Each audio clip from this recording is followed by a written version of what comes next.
This is a set of videos that I made while going through the IPEVO VZR document camera. I originally had a series of concerns, and I detailed them at rather detailed length for the developers, and they were quite happy to engage with me and help me through a bunch of my issues. My original issues were, and I'll go over them quick, the price. I mean, the price is absolutely astonishing, and I was comparing it to a webcam. My current webcam is something like $80 new. I'm talking Canadian dollars. The IPEVO was something like $280, and I was trying to untangle the problem that I had with what I was getting for that price. I suppose you can say value. And then comparing it to a rather much more expensive webcam that I was looking at as the alternative. I had a set budget. I went and I looked at a bunch of options, looked through all the features, went, okay, it looks like IPEVO would win, and it's partly because it's an all-in-one solution. And I really sold myself when I thought about color reproduction, because you're going to need to have it be rather incredible if you're going to be doing a document scanner, or pardon me, a document camera, a document video camera for, say, an artist who wants to have something flat on their desk that they're drawing or they're painting or they're something like a book, and it's very colorful and they want everything reproduced, as compared to a webcam, which is kind of for a different purpose. It needs to understand faces very well. It needs to understand maybe it would sacrifice color for better quality under different lighting conditions, for example. It has to understand depth and autofocus much more differently than something that is more or less designed for not really moving around and being on a good surface. So I was comparing that. That was a pretty big problem. And so it's kind of an apples to oranges thing. However, the VZR was also sold as being webcam capable. And they even gave some example video, and it was very promising, and it let me down completely. So I went over some of my concerns like that. So, are there firmware updates? What's the deal? I'm getting mirrored images, and there's nothing I can do that fixes that. Low light performance was absolutely abysmal. The microphone quality, I mean, I'm not surprised that it's abysmal, but webcams are terrible, right? And you're hearing this on an actual microphone, although I would have to do kind of like post-production. I have to do audio cleanup. You're probably hearing this quite quiet, but I'm going to keep my voice and the levels the same through the video series, so you kind of have some consistency. The OCR, the optical character recognition, it was used as a text-to-speech, was completely worthless. I mean, it would pick out a few words. That's about it. So a page would be complete garbage. The zoom I thought was optical. It is not, and the videos that their software creates are trash, are garbage. They don't play. And so they helped me out with these things, and I went through, and in order to be honest with myself, it's one thing to just go through it and just hate it. But I contacted the developers. I articulated all the problems I was having. They helped walk me through some of these things. I mean, I broke it down into paragraphs and I numbered them, and they took that and went with it and helped me understand all the different things I had. And they requested that I work through a little bit more carefully to help show them the problems that I was having. And so this is the series of videos, kind of long form, unedited, of me exploring these problems. I ended up not exactly resolving things, not exactly selling it to me, but it helped in creating those videos. It helped me understand kind of what my goals were for it. And maybe it will be valuable for those developers. Maybe it will be valuable for you if you're searching for reviews for this product, to have long form, kind of muddling, stumbling, honest interactions with it. I'm not going to do an unboxing because I really don't care. I mean, I'm unboxing this So what? You want to see me screwing on the base? So it comes with a little key, and for some reason it came with a pair of extra screws. I don't know why.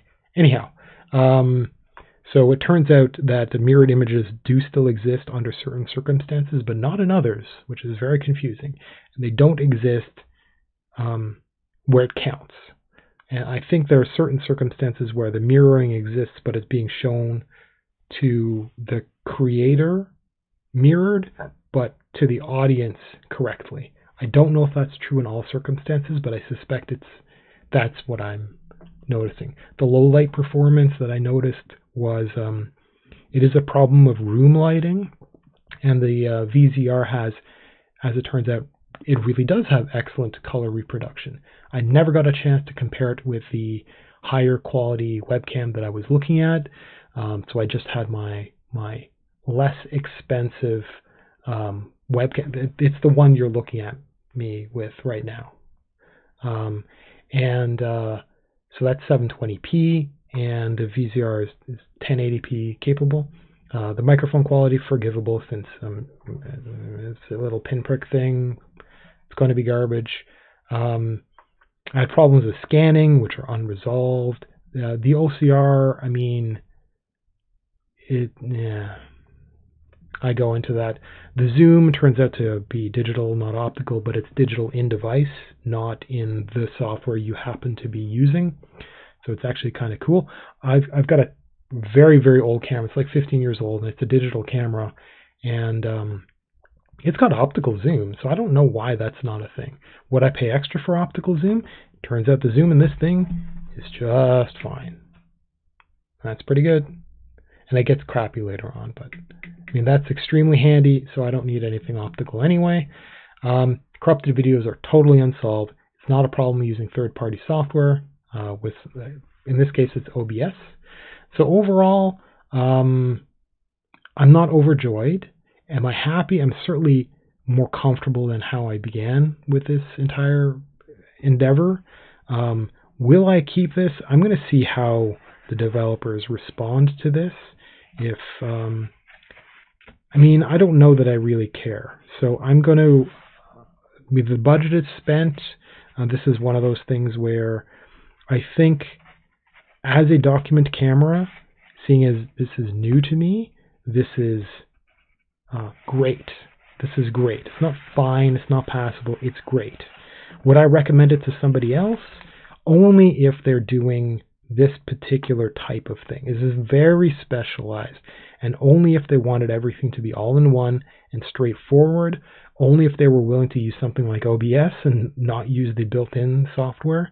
I would never recommend this as a webcam standalone, because it doesn't have a useful microphone, so it can't be used as one. Under great lighting conditions, it'll work as a webcam, but you need to have very excellent room conditions, which won't exist in all circumstances. As a scanner, it's kind of pointless. Would you want to take pictures of books with it? Yeah, probably. It does it just fine.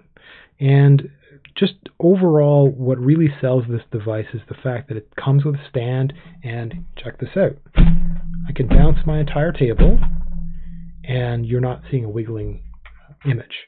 And that's very, very useful under circumstances where you have the thing sitting on a little wobbly desk.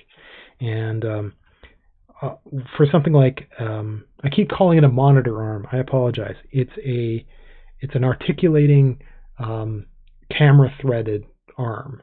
And that's what I presently have this microphone on, for example. It's a $20 thing, and it's something I make a big deal of.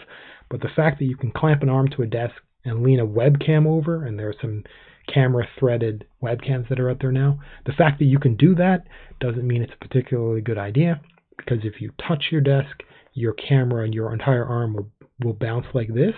And if you've got your hands down here and you're turning pages and you're reading and your camera wobbles, that's inexcusable. It's so distracting. It's almost as distracting as my crooked room back there. So hopefully hopefully this is slightly entertaining. If you're in the market for a document camera, this is, much lower cost version. I know that there are some significantly more expensive versions out there that'll do like 60 FPS or whatever other settings they have.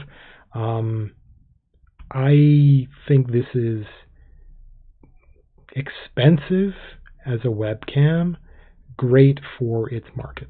So if you're in this market, I will recommend this as long as you know what you're getting into. And hopefully the videos will go over the inadequacies I felt were there, at least my first impression. So enjoy.